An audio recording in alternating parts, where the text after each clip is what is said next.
Hi, this is Bob Lewis. I'm a Vietnam veteran and just received this video from a friend of mine that I played football and basketball with in high school in Arkansas, and wanted to play it and read it so that people that are blind will be able to hear what it said also. And it's just a great poem.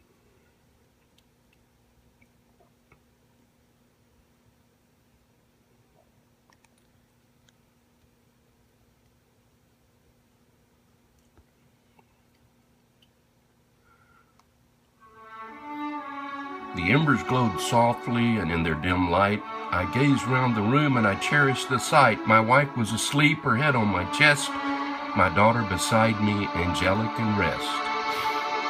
Outside the snow fell, a blanket of white, transforming the yard to a winter delight. The sparkling lights in the tree, I believe, completed the magic that was Christmas Eve.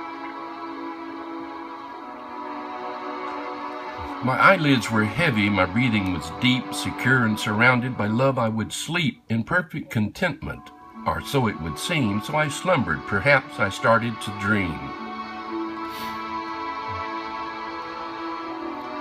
The sound wasn't loud and it wasn't too near, but I opened my eyes when it tickled my ear. Perhaps just a cough, I didn't quite know.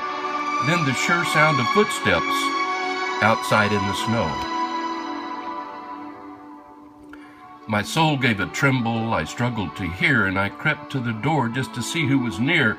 Standing out in the cold and the dark of the night, a lone figure stood, his face weary and tight.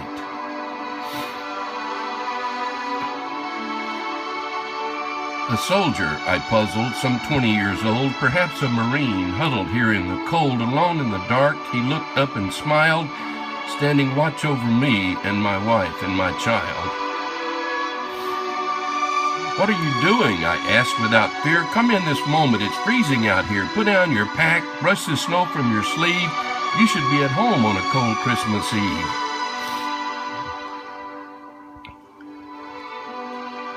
For barely a moment I saw his eyes shift away from the cold and the snow blown in the drifts to the window that danced with a warm fire's light. Then he sighed and he said, "It's really all right.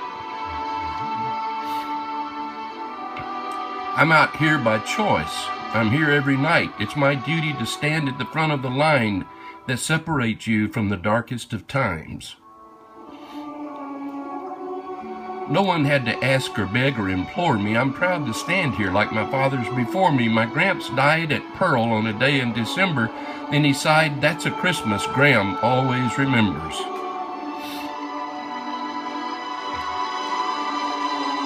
My dad stood his watch in the jungles of Nam, and now it is my turn, and so here I am. I've not seen my own son in more than a while, but my wife sends me pictures. He's sure got her smile. Then he bent and he carefully pulled from his bag the red, white, and blue, an American flag.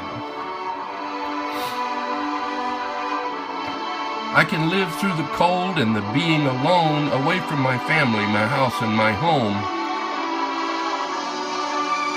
I can stand at my post through the rain and the sleet. I can sleep in a foxhole with little to eat, can carry the weight of killing another, or lay down my life with my sister and brother, who stand at the front against any and all to ensure for all time that this flag will not fall.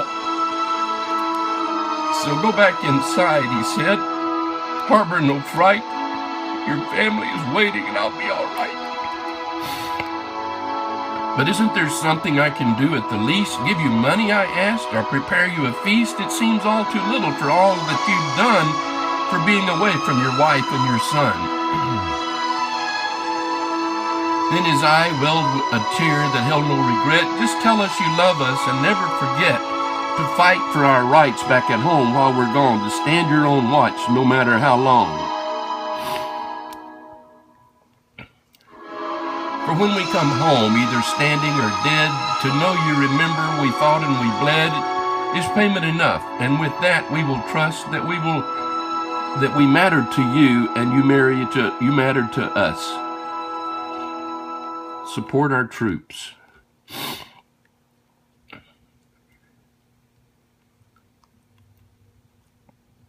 Please do me a favor, the kind favor of sending this to as many people as you can.